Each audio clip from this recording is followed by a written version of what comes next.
Haleluya. Tunamshukuru Mungu kwa ajili ya siku ya leo kutoka madhabahuni.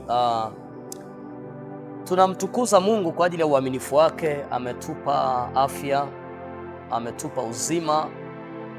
Kwa kweli ni jambo la kumshukuru Mungu. Namtukuza Mungu tena, nimeambatana na watumishi wa Mungu. Kwa kweli ni baraka sana. Haleluya.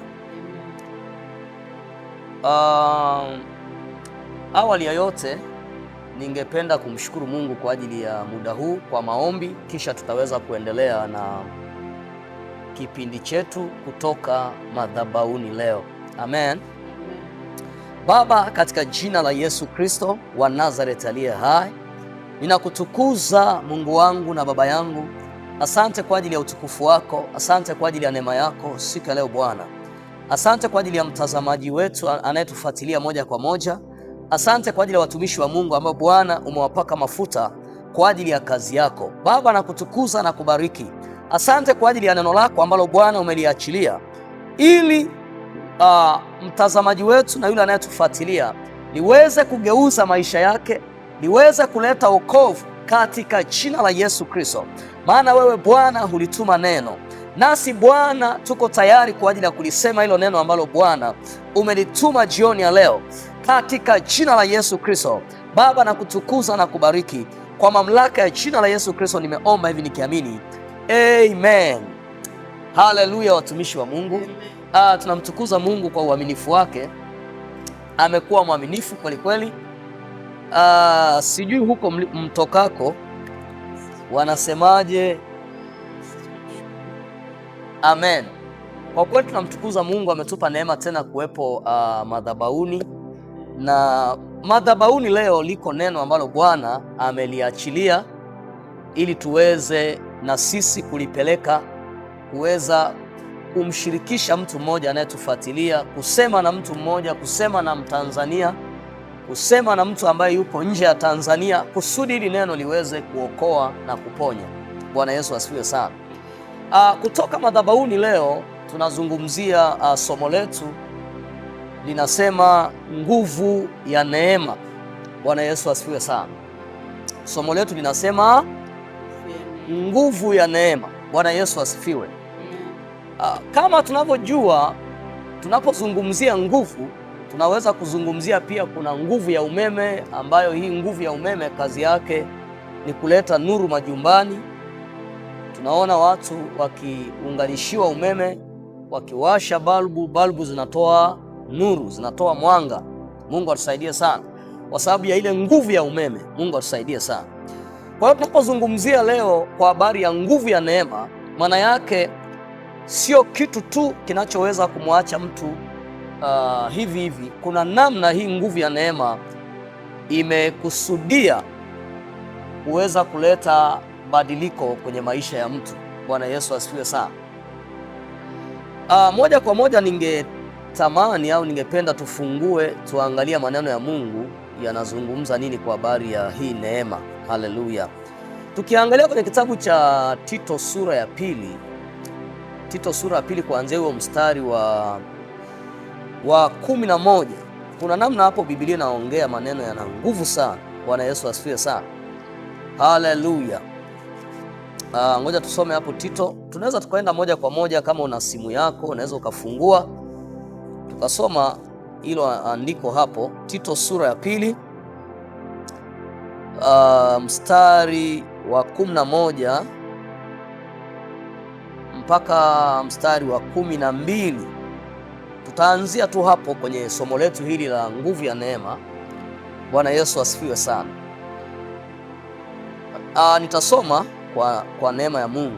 Anasema, maana neema ya Mungu iwaokoayo wanadamu wote imefunuliwa. Maana neema ya Mungu iwaokoayo wanadamu wote imefunuliwa. Alafu mstari wa 12 anasema, nayo yatufundisha kukataa ubaya na tamaa za kidunia, tupate kuishi kwa kiasi na haki na utauwa katika ulimwengu huu wa sasa. Bwana Yesu asifiwe sana. Tunaona hapa anazungumzia kwamba anasema nayo neema neema iwaokoayo wanadamu wote imefunuliwa. Unajua, hauwezi kuokoa kama hamna nguvu ya kuokoa. Bwana Yesu asifiwe sana. Kwa maana hiyo, hii neema imebeba nguvu ya wokovu. Haleluya! Hii neema imebeba nini? Nguvu ya wokovu. Na hii nguvu ya wokovu haiwezi kumwacha mtu hivi hivi. Anasema hutufundisha kukataa nini? Ubaya wa kila namna, ili tupate kuishi maisha ya nini? Ya haki, utauwa katika ulimwengu huu wa sasa, sio mbinguni kwanza, hapa hapa kwanza.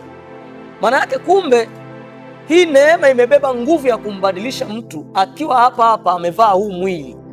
Bwana Yesu asifiwe sana. Haleluya. Kumbe hii neema imebeba nguvu ya kumbadilisha mtu akiwa hapa hapa kwenye ulimwengu huu wa sasa. Unajua, kuna mtu anaweza akasema kwamba bwana, hii dunia hamna kuokoka, dunia hamna aliye mtakatifu. Lakini tumeona ili andiko hapa, ili neno la Mungu linatuambia kwamba hii neema ikimwokoa mtu inambadilisha, tena inamfundisha kukataa ubaya. Kwa maana hiyo, mtu hawezi kukataa ubaya hivi hivi kama hamna nguvu nyuma ya hiyo neema. Mungu atusaidie sana. Kwa maana hiyo, hii neema imebeba nguvu ya kumbadilisha mtu. Haleluya. Unajua, kuna watu wanaweza akawa mtu anatumia, yamkini amejaribu unajua dhambi, huwezi kutoa pesa labda ndugu zako watoe pesa ili labda madaktari wa hospitalini wakutibie uache dhambi. Hii ni namna tu ya neema ya kiungu ambayo ndio inaweza ikamsaidia mtu kufanyaje?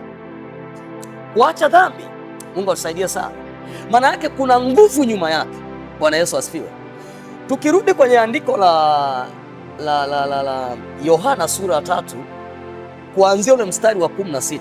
Naomba tufungue hapo, watumishi wa Mungu, tuone hii nguvu ya neema. Tunapozungumzia nguvu ya neema hii, Yohana sura ya 3 mstari wa 16. Ningeomba usome hapo, mtu wa Mungu, ningeomba usome hapo tuone anachosema. Nitasoma. Ndio.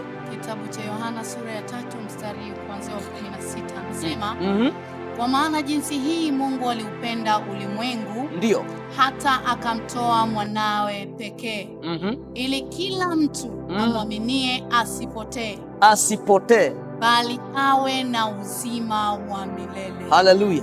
Unaona kitu anasema? Kwa hiyo Yesu amekuja, Yesu ni neema, amekuja ili kwa kila anayemwamini anageuzwa asipotee. Unajua, kutokupotea kuna namna tu sio ya kawaida yani. Bwana Yesu asifiwe sana. Kwa maana hiyo neema hii imebeba nguvu ya kuendelea kumfanya mtu anayeamini aendelee kukaa kwenye usalama, aendelee kukaa kwenye uzima. Kwa maana hiyo ni kama yani, ni kama kuna namna huyu mtu anayeamini anaanza kutembea kwenye yani haruhusiwi kupotea. Haleluya, tuko sawa sawa. Hiyo neema yenyewe inahusika kufanyaje? Kumsaidia huyu mtu asipotee. Sio yeye kwamba mimi mwenyewe tunataka nisipotee. Ni kwa sababu ya hii neema sasa, kwamba mtu anapomwamini Yesu haruhusiwi kupotea. Haleluya, Bwana Yesu asifiwe sana. Tunaelewana, watumishi wa Mungu? Kwa tunapozungumzia nguvu ya neema, sio kitu cha kawaida. Haleluya, haleluya. Labda nirudishe kipaza sauti kwa mtumishi wa Bwana hapa aliyetusomea ili andiko. Anaweza akawa na neno la kusema kwa habari ya hii nguvu ya neema. Tuanze tu na mtumishi wa Mungu hapa, Pastor Jennifer Kitundu, anaweza akawa na neno kuhusiana na hii nguvu ya neema. Amen. Bwana, shukuru sana kwa habari ya nguvu ya neema. Neema imebeba wokovu wa mtu. Maana ninaposema ya kwamba asipotee, ndio, ina maana neema inamrudisha mahali ambapo alishapotea inamrudisha. Ndio. Hapo kwanza tulipotea, lakini neema ilikuja ikaja kuturudisha baada ya anguko la Adamu. Maana tumetokana na Adamu. Ndio. Ina maana kwamba hii neema inakuja kututoa kwenye ile dhambi ya asili na kuturudisha kwenye pendo. Alafu nikirudi nikinukuu kwenye hiyo Tito sura ya 2 mstari wa 11 anaposema tuweze kuishi katika haki na utauwa. Kwa hii neema inatufanya tuweze kuishi kwenye haki. Tulishatoka kwenye kuhesabiwa haki. Alafu pili, inaturudisha kwenye kutembea kwenye utakatifu. Amen. Anaposema utauwa, maana yake ni utakatifu. Amen. Kuna watu wanajiuliza sana, vijana wengi wanajiuliza sana, tutawezaje kuishi utakatifu? Ndio. Utakatifu kwa asili huwezi kujifanya mwenyewe. Ila neema inapokuja inakufanya uanze kuishi kwenye utakatifu. Uanze kuwa mtauwa, uanze kuwa mcha Mungu. Bila ya hii neema huwezi kumcha Mungu. Kwa hiyo mtumishi wa Mungu unatuambia mtu akiwa hapa duniani anaweza kuishi utakatifu akiwa hapa duniani. Ndiyo. Na ndani ya mwili huu, na akiwa kijana anaweza kuishi utakatifu. Akiwa binti kama mimi, utakatifu unawezekana. Kwa anaweza kuishi bila kuwa na nani? Na boyfriend. Kuna uwezekano. Kijana wa kiume anaweza akaishi bila girlfriend. Kuna uwezekano. Na si uwezekano tu, namhakikishia. Ndio. Sababu mimi mwenyewe uhalisia wenyewe nimeweza kuishi ndani ya miaka naelekea mwaka wa 7 wa 8 sina boyfriend. Na kinachonifanya niwe hivi na ninajisikia niko comfortable, sioni shida yoyote, nina ile neema ndio inayoniwezesha kuweza kutembea. Na anaposema tuwe na kiasi, kuna vitu nina kiasi hichi anachokisemea, hii neema inakupunguzia tamaa. Maana kuna sehemu anasema kijana aikimbie tamaa ya ujanani. Ndio. Kuikimbia tamaa ya ujanani huwezi kukimbia ukiwa mwenyewe bila hii neema. Okay. Na hii neema ikishafunuliwa ndani yako, unaweza kuishi. Haleluya, haleluya, haleluya, haleluya. Amen. Bwana Yesu asifiwe sana. Amen. Hebu tu tupige makofi tuishangilie hii neema tulioipata. Haleluya. Unajua kuna mtu anatufuatilia, yamkini tunayoyasema hivi kweli inawezekana? Lakini tumemsikia mtumishi wa Mungu hapa ni shuhuda. Yeye ni tuseme nini? Ni ushuhuda unaoishi. Yes. Haleluya. Anasema miaka mingapi? 8. Miaka 8 hana nani? Hana boyfriend. Lakini mwanzo kabla hajawa kwenye neema alikuwa na mambo mengi ya kidunia. Haleluya. Labda unaweza ukamwambia mtu mmoja anayekufuatilia kabla sasa isije kawa mtumishi wa Mungu kwamba hata kabla hujaokoka labda ulikuwa una shida ya mwili, labda ulikuwa mgonjwa. Hebu labda mwambie mtu, unaweza kuna mtu anasema labda huyu labda alikuwa mgonjwa bana, labda alikuwa na shida tu ya karibu mtu wa Mungu. Nashukuru sana baba. Baba amesema na amezungumzia kwamba mimi ni ushuhuda unaotembea au unaoishi. Ndio. Hapo kwanza nimesema ile dhambi ya asili ilikuwepo. Ndio. Nilikuwa sasa mimi bahati mbaya ambao nilikuwa nimefikia ni binti ambayo ilikuwa najiuza kabisa. Alafu sasa ile roho ambayo ilikuwa inanitumikisha ilikuwa ikiwaka, yani unaweza kutamani kuwa na mtu yeyote, hata mzee nani, ukiwa hauna hiyo neema hauchagui yeyote, hata mgonjwa hauchagui yeyote. Vijana nadhani wananielewa nikisema hichi kitu. Wengi wamekuwa wanahangaika na hili jambo, lakini mimi ni shuhuda wa kwanza, nimeweza kutoka baada ya kuipokea hii neema. Hii tunavyosema nguvu ya neema inaenda inambadilisha mtu mazima, ndio inamgeuza ndio na kuwa mtu mwingine. Haleluya. Leo hii mtu anaweza akaanza kujiuliza, ili kuwaje? Neema niliyoipokea ndio ilionigeuza. Haleluya. Sababu anasema kwenye kitabu cha Wimbo Ulio Bora, anasema na wasi binti za Yerusalemu, msiyachochee mapenzi wala kuyaamsha mapenzi. Kumbe kuna kichocheo cha kuyaamsha mapenzi kabla ya muda, na kichocheo hicho kinakuwa mtu anapokuwa nje ya neema. Kwa ile nguvu haiwezi kumsaidia, na hii neema haipo kwa kila mtu. Ndio aliyeipokea ndo amepata kugeuzwa. Kila aliyemwamini asipotee. Haleluya. Tumshangilie Bwana Yesu kwa sababu ya neema yake. Haleluya. Mtumishi wa Mungu ameongea kitu kikubwa sana, kwamba yeye kabla hajaipokea hii neema iliyombadilisha, kuna aina ya maisha aliyokuwa anaishi, kuna namna alivyokuwa anatumikishwa na nguvu ya dhambi. Lakini baada ya kuipokea hii neema, kuna namna ambavyo maisha yake yamegeuzwa. Bwana Yesu asifiwe sana. Kuna namna ambavyo ubinti wake, maisha yake yamegeuzwa, na leo hii hiyo tamaa iliyokuwa inamtumikisha haipo tena, kwa sababu tayari yuko ndani ya hiyo neema. Bwana Yesu asifiwe. Haleluya. Amen. Amen. Okay, basi naomba tuweze kuendelea na kipindi chetu kutoka madhabahuni leo. Kumbuka somo letu linasema nguvu ya neema. Bwana Yesu asifiwe sana. Kama nilivyotangulia kusema kwamba nina watumishi hapa madhabahuni leo. Bwana amewapaka mafuta kabisa. Yamkini unavyowaona hivi leo hawakuwa hivi. Kuna namna hii nguvu ya neema imehusika juu ya maisha yao na inaendelea kuhusika juu ya maisha yao. Bwana Yesu asifiwe sana. Haleluya. Haleluya. Kwa sababu ya muda pia ningetamani tu tunaye mama yetu hapa. Huyu ni Kiingereza wanasema first lady. Bwana Yesu asifiwe sana. Haleluya. Huyu ni mama yetu kwenye hii huduma, yeye ndo mama, na kwa kweli tunamfurahia, na analo neno kwa habari ya nguvu ya neema siku ya leo. Bwana Yesu asifiwe sana.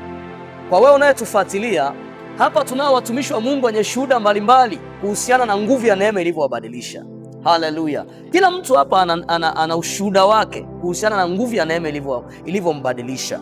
Basi nimkaribishe mama yetu hapa, anaweza kusema kitu kuhusiana na nguvu ya neema. Kwa nini nguvu ya neema? Karibu mama. Tunasema nguvu ya neema kwa sababu ndio neema kazi yake ni kubadilisha. Ndio. Anasema neema kazi yake ni kubadilisha kwa sababu tunaona Sauli kabla hajawa Paulo alikuwa akiwachinja watumishi wa Mungu. Maana yake akiua uhalisia kuhusu Mungu kuwepo duniani. Lakini tunaona baada ya Sauli ambaye ni Paulo kuipokea hiyo neema, akabadilishwa na kuwa mtu mwingine kabisa, ambaye leo hii tunasoma vitabu vyake ambavyo vinatubadilisha hata sisi. Nataka nizungumze kwamba hii neema ukiipokea haikufanyi wewe ujiendeshe kama ulivyokuwa unajiendesha zamani. Maana yake yenyewe ndio inakuendesha, yani inataka uende kama yenyewe inavyotaka. Kwa sababu tukisoma kwenye kitabu cha Ezekieli sura ya 36 kuanzia mstari wa 26 mpaka 27 anasema, nami nitatia roho mpya ndani yenu. Kwa hiyo kumbe ukiangalia mtu mwanzo alikuwa na roho nyingine, ilikuwa ni roho ya uharibifu. Sasa tunapozungumzia nguvu ya neema, maana yake tunamzungumzia Kristo. Kwa hiyo mtu hawezi kumpokea Kristo akawa bado na roho ya uharibifu. Nazungumza hivi kwa sababu hata mimi ni ushuhuda unaoishi. Kabla sijaipokea neema sikuwa na maisha haya nilionayo. Kabla sijaipokea neema nilikuwa na wanaume wengi.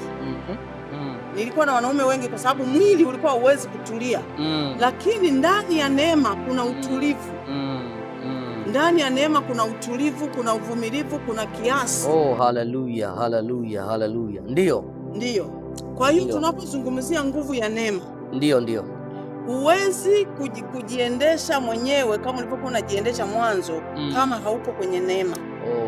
Na tukumbuke tunapozungumzia neema tunamzungumzia Yesu Kristo. Haleluya. Na tunapozungumzia tunapotuzungumzia neema, maanake tunazungumzia mtu ambaye amepata kibali kutoka kwenye uharibifu fulani. Kwa sababu tukisoma katika kitabu cha Waefeso kuanzia Efeso sura ya 2 kuanzia mstari wa 1, anasema nanyi mlikuwa wafu kwa sababu ya makosa na dhambi zenu ambazo mliziendea zamani katika namna ya kuifuatisha dunia hii. Kwa hiyo kumbe tunaona neema inapokuja ndani ya mtu, yule mtu hawezi kufuatisha tena namna ya dunia, bali anaanza kufuatisha namna hiyo neema inapomtaka au. Oh, glory be to God. Yes. Hallelujah. Amen. Asante sana mama. Amen. Unajua tunapozungumzia kwa habari ya nguvu ya neema, hii neema tunaona ni watu wengi. Mama amezungumzia habari ya mtu mmoja anaitwa Paulo. Paulo alikuwa ni muuaji kabisa, alikuwa anaua watu wa Mungu, lakini Biblia inasema kwenye kitabu cha Matendo ya Mitume sura ya 9 pale kuanzia mstari wa 1, wakati Paulo anaelekea Dameski, siku hiyo ndo alikuwa amepewa na barua kwenda kutekeleza alichokuwa anafanya. Siku hiyo akakutana na neema, na ile neema kwa sababu ina nguvu ikambadilisha. Tunaona Paulo amekuwa mtumishi wa Mungu. Lakini wakati mama anaendelea kuzungumza hapa, kuna kitu Roho Mungu akawa ananipeleka mahali kwenye kitabu cha Yohana sura 3, ukisoma ule mstari wa 5 na wa 6 pale. Bwana Yesu asifiwe sana. Yesu hapa anamwambia Nikodemo, anasema, Yesu akajibu, amini amini nakwambia, mtu asipozaliwa kwa maji na kwa Roho hawezi kuingia ufalme wa Mungu. Anasema mstari wa 6, anasema kilichozaliwa kwa mwili ni mwili na kilichozaliwa kwa Roho ni roho. Kumbe ndani ya neema, nikawa najifunza kitu. Kumbe ndani ya neema watu anazaliwa upya, anakuwa kiumbe kipya. Ndio maana anasema kwenye kitabu kile cha waraka wa pili wa Korinto ile sura 5 mstari wa 17, anasema hata imekuwa mtu akiwa ndani ya Kristo amekuwa kiumbe kipya, tazama ya kale yamepita. Kumbe ndani ya neema kuna nguvu ya kuzaliwa upya. Haleluya! Ndio maana hapa anasema kilichozaliwa kwa Roho ni roho. Kumbe tunazaliwa ndani ya neema kwa Roho wa Mungu na tunafanyika kiumbe kipya, unakuwa kiumbe kipya. Manake zile roho ambazo zilikuwa zimekukalia mwanzo kabla ya kuzaliwa zinafanyaje? Unapozaliwa upya tayari unakuwa mwana wa Mungu. Haleluya, haleluya. Kwa zile roho za tamaa, namna ile nguvu ya dhambi, kwa sababu tayari mtu amezaliwa upya, ile nguvu ya dhambi inakufa. Haleluya, haleluya. Hebu tumshangilie tu Bwana Yesu. Shangilia tu Bwana Yesu. Haleluya, haleluya. Bwana Yesu asifiwe sana. Unatufuatilia moja kwa moja, kumbuka somo letu linasema nguvu ya neema. Bwana Yesu asifiwe. Yamkini uko mahali fulani, kuna aina fulani ya dhambi, mateso, uraibu fulani unakutesa, umekushikilia na haujui namna ya kutoka. Sasa leo tunapoongea na wewe, kuna suluhisho ambalo linaitwa neema. Haleluya. Linaitwa nini? Neema. Biblia inasema kwenye kitabu cha Tito, inasema na neema imefunuliwa. Maana yake kilichofunuliwa kila mtu sasa anaweza kukiendea akapata msaada. Bwana Yesu asifiwe sana. Hii neema sio kwa ajili ya dini fulani. Hii neema sio kwa ajili ya dhehebu fulani. Hii ni neema kwa ajili ya watu wote. Bwana Yesu asifiwe sana. Hii ni neema kwa ajili ya watu wote. Bwana Yesu asifiwe. Haleluya, haleluya. Ningetamani tu mtumishi wa Mungu utatuambia walau hapa kwamba kuna mtu anatufuatilia mahala fulani, yuko sehemu fulani, yamkini kuna mahali amefungwa, anateswa na mambo mbalimbali na haelewi afanye nini. Na tayari hapa tunazungumzia kwa habari ya nguvu ya neema. Naamini unalo neno kwa ajili ya kuzungumza na mfuatiliaji wetu anayetufuatilia moja kwa moja kwenye hii channel kutoka madhabahuni leo. Nikukaribishe mtu wa Mungu uweze kuzungumza walau kwa habari ya hii nguvu ya neema. Karibu sana mtumishi wa Mungu Pastor Rose.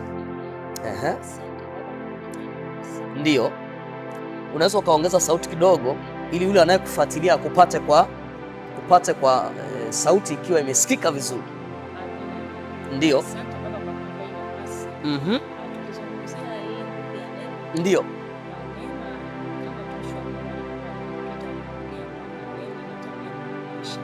Manake ukishapata neema ndio tayari unabadilishwa kuwa mtu mwingine. Ndio. Na tukaangalia Korinto wa pili sura ya 5 mstari wa 17 kwamba hata imekuwa mtu ndani ya Kristo amekuwa kiumbe kipya. Ndio. Kumbe ukipata hii unaweza kusogea kidogo, sogea tu kidogo ili yule mtazamaji na mfuatiliaji akupate vizuri kabisa. Amen. Unapopata hii neema unakuwa mtu mpya. Yes. Na pia unageuzwa, unabadilishwa na kuwa mtu mwingine. Na kuwa kiumbe kipya. Yes. Mfano kwanza mimi ni ushuhuda unaoishi. Ndio. Kwanza mimi sikuaga hivi nilipo hivi. Ndio. Mimi nilikuwa ni mtu wa hofu sana. Na pia mimi nilikuwa ni mtu wa kutembea na wanaume kila wakati. Yaani mimi pia nilikuwa ni mtu ambaye sio kutulia sehemu moja. Ndio. Yaani mtu tu wala leo nimetoka hapa. Nikishaka siku ngapi, siku kadhaa nishatoka. Yaani nilikuwa ni mtu sio kutulia. Ndio. Lakini nilipopata huo wokovu ambaye ni Yesu Kristo nikabadilishwa. Neema ikakubadilisha. Ikaleta kuna badiliko sasa. Yes. Yaani nimeona kabisa kwamba ukiwa ndani ya hii neema kuna mambo mengi yanabadilishwa. Na Biblia inasema kwamba tupewa roho ya woga, roho ya hofu. Roho ya hofu pia. Kwa hiyo nawaambia tena mtazamaji kwamba tunapoingia ndani ya neema ya Yesu Kristo unakuwa kiumbe kipya. Amen. Unabadilishwa. Amen. Unakuwa mtu mwingine. Amen. Roho ya uoga inatoka. Amen. Unakuwa mtu mwingine. Unakuwa so yule ambao ulikuwa nyuma. Anasema naye alituhamisha. Ndio. Naye alituhamisha katuingiza kwenye ufalme wa mwana wa pendo lake. Ndio. Ukishapata hiyo neema unakuwa mtu mwingine. Haleluya. Haleluya. Bwana Yesu asifiwe sana. Tumepata kitu kwa mtumishi wa Mungu hapa. Haleluya. Kwamba yeye alikuwa ni mtu wa hofu, alikuwa ni mtu fulani ambaye yani alikuwa hana utulivu kwa sababu ya mkini ya roho ambazo zilikuwa zimekaa ndani yake zinamtumikisha. Lakini baada ya kukutana na hii neema iokoayo, haleluya, neema imembadilisha. Na unavyomwona leo maana yake ni ushuhuda unaoishi, ushuhuda unaotembea. Bwana Yesu asifiwe sana. Haleluya. Kwa hiyo kumbe hii neema hauokoki tu ukabaki unapauka. Ukishaokoka hii neema inakufanya unakuwa kiumbe kipya. Unajua kiumbe kipya maana yake kiumbe kipya kina mng'ao, kina ustawi, baraka zinaanza kukukalia. Haleluya. Haleluya. Kumbe hii neema sio ya kawaida. Bwana Yesu asifiwe sana. Hii neema sio ya nini? Ya kawaida. Sio ya kawaida. Kuna wakati mtu anasema hivi unajipaka mafuta gani? Kumbe mafuta ni yale yale. Ila kumbe mwanzo kabla sijakutana na neema, kwa sababu ya yale mateso ya shetani aliyokuwa ananitumikisha, vifungo mbalimbali, kwa hivyo vilinifanya mpaka nikapauka. Ila baada ya kukutana na neema, kuna namna ndani yangu nimekuwa kiumbe kipya, na kwa sababu ndani ya Kristo anasema tumebarikiwa baraka zote. Haleluya. Amen. Bwana Yesu atusaidie sana. Na si hivyo tu, hii neema kuna namna fulani. Unajua mtu kabla hajaokoka anaweza akawa hata maisha yake hayaeleweki, anajitafuta kwenye maisha, hajui afanye nini. Kumbe ukishakuwa ndani ya neema unaanza kujua wewe ni nani.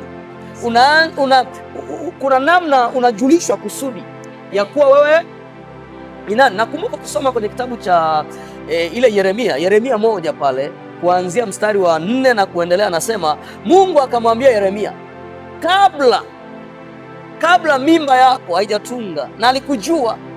Alafu ukisoma mstari wa 10 anasema tazama nimekuweka ndani ya neema. Hivi vitu anavijua ndani ya neema, kusudi analijua ndani ya neema. Haleluya. Amen. Kuna mtu anatufuatilia mkini haujichui wewe ni nani, unafanya kila kitu kama mtumishi alivyosema hapa, yani yeye ilikuwa yuko hapa lakini baada ya kuwa ndani ya neema amejichua ya kuwa yeye ni nani. Haleluya. Haleluya. Bwana Yesu asifiwe sana. Kumbe ndani ya neema kuna mambo mazuri. Haleluya. Ndani ya neema kuna ushuhuda. Ndani ya neema kuna ustawi. Ndani ya neema kuna uzima wa milele. Ukiwa unaishi hapa na bado unalo tumaini ndani ya neema, hautapotea. Anasema ili wasipotee Kumbe nikishamwamini Yesu leo, nikakaa ndani ya neema, tayari mimi nina uhakika wa kesho. Nina uhakika hata baada ya maisha haya, nina uhakika kwamba naelekea wapi, kwa sababu tayari neema inanionyesha namna ya mimi niko ndani ya uzima wa milele. Bwana Yesu asifiwe sana. Haleluya, haleluya. Bila kupoteza muda, tuna mtumishi wa Mungu yuko hapa, Pastor Messi. Tunapoendelea kuzungumzia habari ya nguvu ya neema, naamini kabisa mtumishi wa Bwana analo neno kwa habari ya hili somo, kwamba hii nguvu ya neema, yamkini yeye anaweza akawa ni shuhuda, au kuna mtu amewahi kumwona amebadilishwa na hii nguvu ya neema, au yeye anaweza kutuambia analo neno kwa habari ya hii nguvu ya neema. Karibu sana Pastor Messi.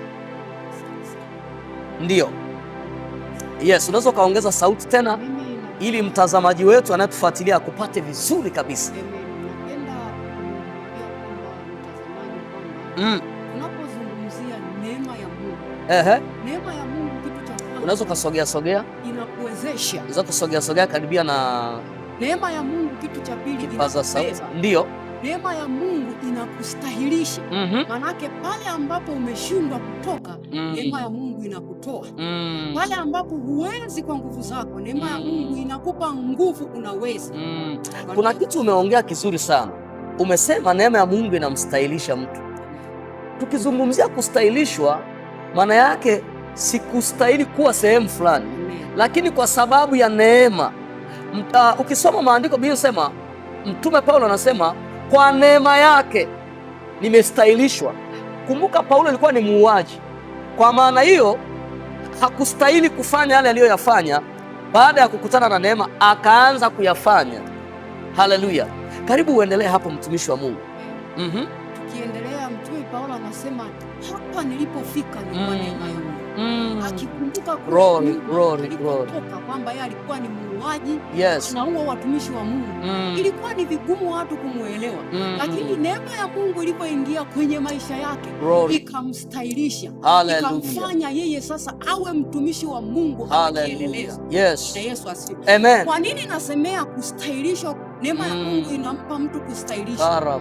Maisha yangu mimi ni neema ya Mungu ambayo imestahilisha. Ukiangalia kwenye familia yangu, mimi nimetoka kwenye familia ambayo ilikuwa na magonjwa yasiyo katika. Especially kuna gonjwa moja ambalo lilikuwa ugonjwa wa kifafa. Kuna ndugu zangu wamekufa kwenye familia yangu.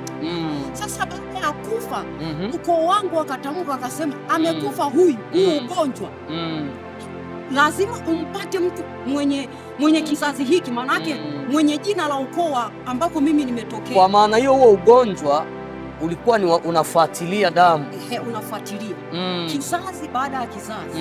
Ina maana badala yangu mimi nimemzika kakaangu ambaye alikuwa naumwa huo ugonjwa, lakini baada ya ndugu zangu kutamka kwamba huu ugonjwa utakuwa ni kizazi kinachoendelea, yaani utakuwa unafuatilia tu, akitoka huyu kitoka huyu. Amen. Na baada ya hapo ndugu zangu akasema lazima umpate mmoja. Ni kweli ukaja ukanipata mimi. Nimezunguka kwa waganga wa kienyeji, nimekunywa dawa za kienyeji, nimechanja chale za kila kona, lakini haikuwezekana. Lakini neema ya Mungu ilikuja ikaondoa lile agano la kwamba huu ugonjwa utakuwa unatembea, utakuwa kizazi. Neema ya Mungu ikanipa kuwezeshwa. Mimi ndo ilikuwa funga kazi kwenye ugonjwa. Mimi ndio nilikuwa wa kwanza na wa mwisho. Hakuna mtu yoyote ambaye anaweza kuugua huu ugonjwa. Ni kitu cha kwanza. Amen. Kitu cha pili, mimi ni mtu ambaye nilikuwa natumaini kwamba siwezi kuishi bila Juma. Manake nitamweka Juma nilipie kodi, nitamweka Hamisa niwekee vocha kwenye simu, nitamweka Ali aweze kunisaidia hela ya kula. Ndio maisha yangu yalikuwa. Ndio. Lakini neema ya Mungu ilipoingia hapa, manake nilikuwa sio mtu wa kufanya kazi. Mimi tu ninalala, nikiamka Juma sina vocha, naomba nitumie. John uko wapi? Uko wapi? Naomba hela ya kula. Sina, nitumie. Lakini nilipoipokea neema ya Mungu, kwanza neema ya Mungu inakupa hekima ya kuweza kufanya kazi. Ufanyeje? Biblia inasema asiyefanya kazi na asili, asiyetaka kufanya kazi na asili. Pia Biblia inasema amelaaniwa amtegemeaye mwanadamu amfanyie kuwa kinga yake. Ina maana mimi nilipomfanya Juma kuwa kinga yangu, Mungu alikuwa ananitazama akasema, mbona neema yangu ipo inakuwezesha nikupe. Kwa nilipoikubali ile neema ikaingia moyoni mwangu, mpaka sasa hivi simtegemei tena Juma. Neema ikakufuta. Neema imenifuta, imenipa ufahamu sasa wa kuweza kufanya kazi. Wewe mwenyewe. Kazi zangu mwenyewe. Ninalipa kodi mwenyewe. Ninavaa, ninapendeza mwenyewe kwa sababu ya neema ya Mungu. Mimi ni ushuhuda unaoishi. Amen. Ninapenda kumwambia mtazamaji, na unaridhika na hicho unachokipata. Ni kweli kabisa. Unajua iko hivi, mtumishi wa Mungu, neema ya Mungu isipokuwa ndani ya mtu, kwa nini watu wanafanya, mfano labda unaweza kuta mtu anafanya kazi zake lakini bado anahitaji mtu mwingine tena wa pembeni ni kwa sababu kuna roho ndani inamuendesha. Lakini mtu anapokuwa tayari huko ndani ya neema, Biblia inasema mahali fulani mpate kuridhika na kuna namna fulani anasema pale, utaua pamoja na kuridhika. Kumbe ndani ya neema kunaanza kuwa na utoshelevu. Haleluya! Ndani ya neema kunaanza kuwa na nini? Na utoshelevu. Sasa utoshelevu huu maana yake ni kupitia hiyo neema. Bwana Yesu asifiwe sana. Haleluya! Mtumishi wa Mungu ameongea kitu kikubwa sana, kwamba yeye alikuwa ni mtu ambaye kwanza kabisa magonjwa kwenye familia, kuna namna ya kufuatiliwa, mapigo yalikuwa hayaishi, lakini baada ya hiyo neema ya Mungu kumvuta na kuokolewa, sasa amepata pumziko.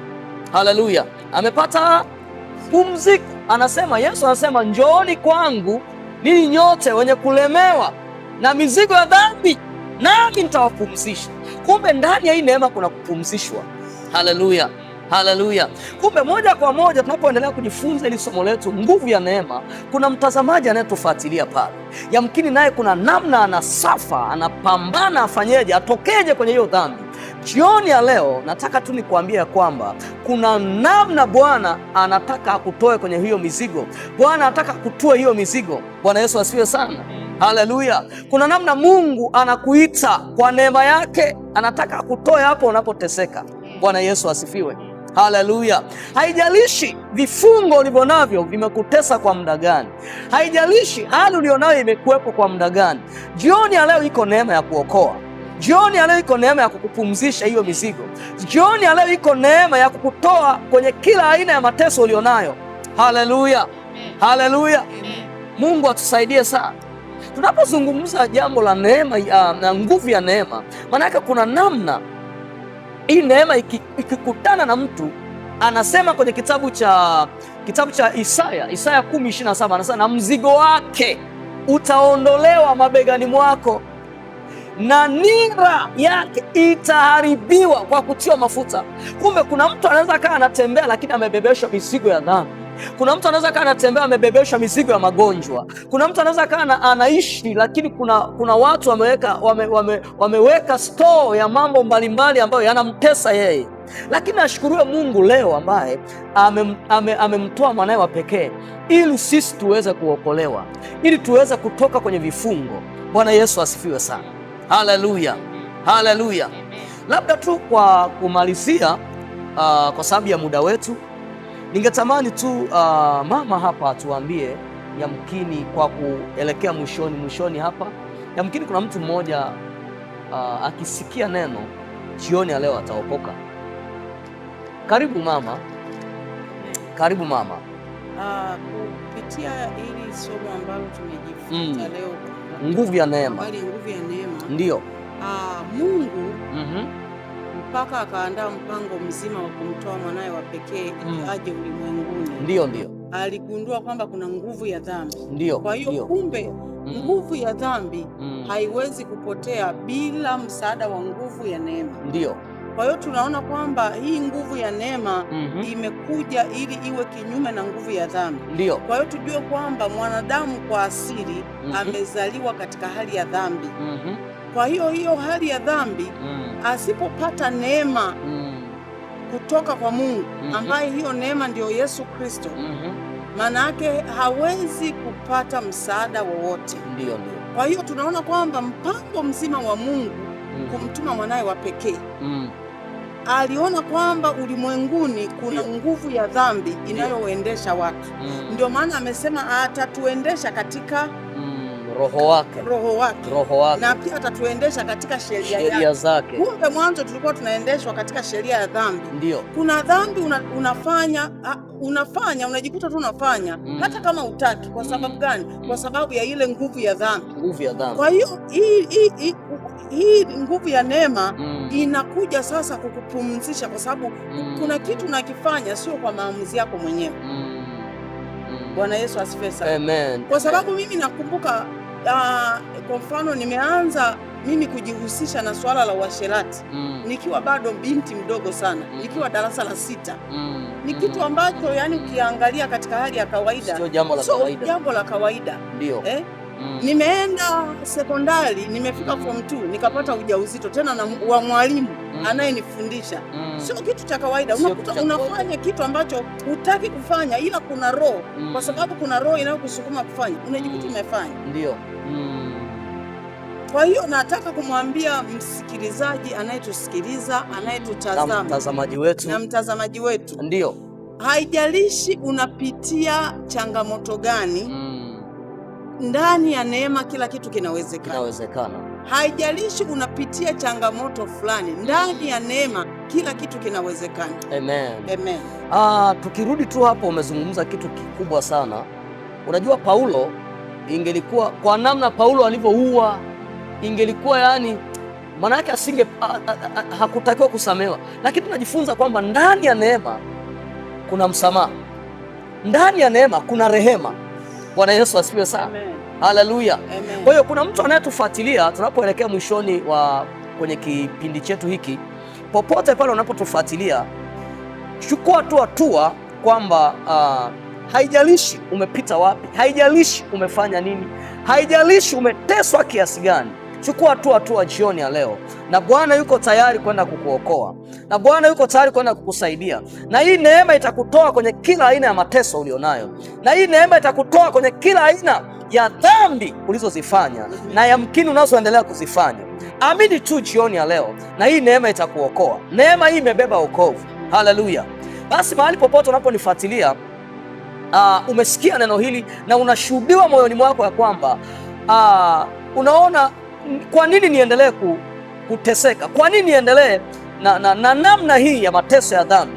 Na uko tayari sasa kumwamini Yesu Kristo, uko tayari sasa kuingia ndani ya hii neema na ikusaidie. Nifuatishe tu maneno haya, sema: Mungu Baba, ninasogea mbele zako, mimi ni mwenye dhambi, nisamehe dhambi zangu zote, ninazozijua na zisizozijua.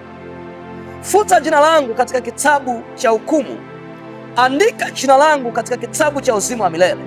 Kuanzia siku ya leo ninakupokea Bwana Yesu, uwe Bwana na Mwokozi wa maisha yangu, katika jina la Yesu Kristo. Baba, asante kwa ajili ya mtazamaji huyu ambaye amechukua hatua ya kuokoka. Ninakusihi Bwana, umwezeshe namna ya kushinda dhambi.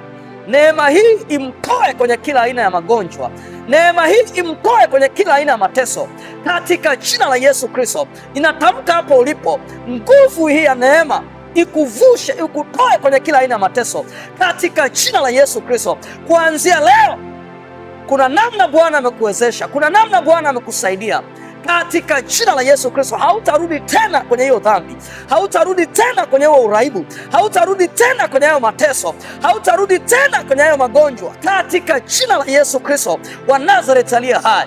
Kila nguvu iliyokuwa imekukalia imekuachia, kila dhambi iliyokuwa imekukalia imekuachia, kila aina ya magonjwa ya kurithi yamekuachia kwa nguvu za Roho Mtakatifu. Karama sakatalaba ya kateli ya makayanduri ya masaka. Na achilia uwezo wa Bwana juu yako sasa, na achilia nguvu ya kiungu juu yako sasa, ikuponya na kukutoa kwenye kila aina ya magonjwa, katika jina la Yesu Kristo. Amen. Haleluya, haleluya, haleluya. Mungu akubariki sana. Endelea kutufuatilia hapo kwenye skrini, kuna namba zetu, utazipata na tutawasiliana ili tuendelee kupeana maelekezo zaidi. Amen.